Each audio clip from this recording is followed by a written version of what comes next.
क्या middle east की जंग अब आपकी जेब पर हमला करने वाली है? क्या आने वाले दिनों में पेट्रोल डीजल की कीमतों में आग लगने वाली है? क्या सच में ईरान हॉर्मुज जलडमरू मध्य बंद कर सकता है, जिससे दुनिया की तेल सप्लाई ठप पड़ जाए? और सबसे बड़ा सवाल यह है कि अगर ये रास्ता बंद हो गया तो भारत की अर्थव्यवस्था पर कितना बड़ा खतरा मंडरा सकता है? क्योंकि मिडिल ईस्ट में बढ़ते तनाव के बीच अब कच्चे तेल की कीमतें उछलने लगी हैं और इसके झटके भारत तक महसूस होने लगे हैं।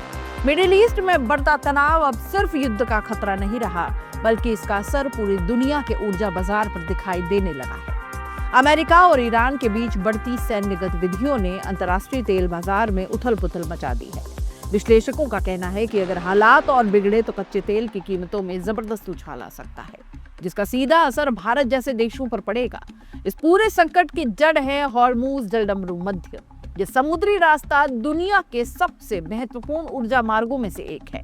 दुनिया के कुल कच्चे तेल के सप्लाई का लगभग 20% हिस्सा इसी रास्ते से होकर गुजरता है। बड़ी मात्रा में एलएनजी यानी तरलीकृत प्राकृतिक गैस भी इसी मार्ग से दुनिया तक पहुंचती है।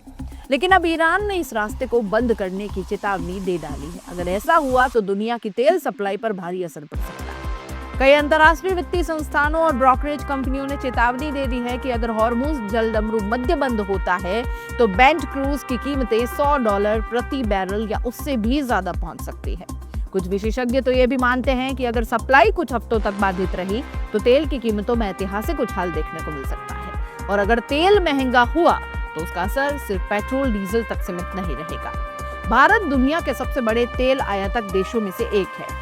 भारत अपनी ऊर्जा जरूरतों का बड़ा हिस्सा आयातित कच्चे तेल से पूरा करता है। सबसे बड़ी बात यह है कि भारत के कुल तेल आयात का लगभग आधा हिस्सा हॉर्मुज जलडमरू मध्य से होकर आता है। हर दिन करीब 26 लाख बैरल कच्चा तेल इसी रास्ते से भारत पहुंचता है। अगर ये सप्लाई रुक गई तो भारत के सामने ऊर्जा सुरक्षा का बड़ा संकट खड़ा हो सकता है।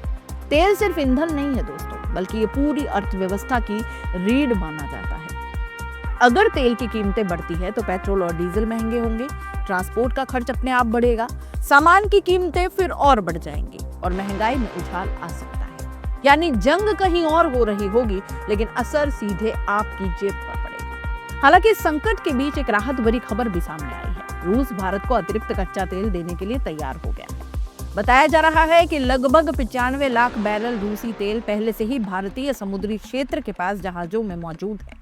ये तेल आने वाले हफ्तों में भारतीय रिफाइनरियों तक पहुंच सकता है और अगर ऐसा होता है तो भारत को तुरंत राहत मिल सकती है। फिलहाल भारत के पास लगभग 25 दिनों की मांग पूरी करने लायक कच्चे तेल का भंडार मौजूद है। हालांकि पेट्रोलियम उत्पादों का भंडार सीमित है। अगर सप्लाई लंबे समय तक बाधित रहती है तो स्थिति चुनौतीपूर्ण हो सकती है। भारत सरकार ने कहा कि देश में कच्चे तेल और पेट्रोलियम उत्पादों का पर्याप्त भंडार मौजूद है। पेट्रोलियम मंत्रालय के मुताबिक भारत ने अपने ऊर्जा स्रोतों में विविधता लाकर यह सुनिश्चित किया है कि देश की ऊर्जा जरूरतों पर कोई बड़ा संकट न आए। भारत अब ऐसे स्रोतों से भी तेल ले रहा है जो हॉर्मुज जलडमरू मध्य से होकर नहीं गुजरते। मिडिल ईस्ट में बढ़ता तनाव अब सिर्फ युद्ध का मामला नहीं रहा, बल्कि ये पूरी दुनिया की अर्थव्यवस्था और ऊर्जा सुरक्षा के लिए खतरा बन चुका है। अगर हालात और बिगड़ते हैं तो आने वाले दिनों में तेल की कीमतें बढ़ सकती है, पेट्रोल डीजल महंगे हो सकते हैं और महंगाई का दबाव भी बढ़ सकता है। अब सबसे बड़ा सवाल यही है कि क्या मिडिल ईस्ट की जंग सच में आपकी जेब पर हमला करने वाली है? आपको इस पूरे मामले में क्या लगता है? अपनी राय कमेंट बॉक्स में लिख दीजिए। जाते जाते चैनल को लाइक, शेयर और सब्सक्राइब जरूर कर दीजिए। नमस्कार।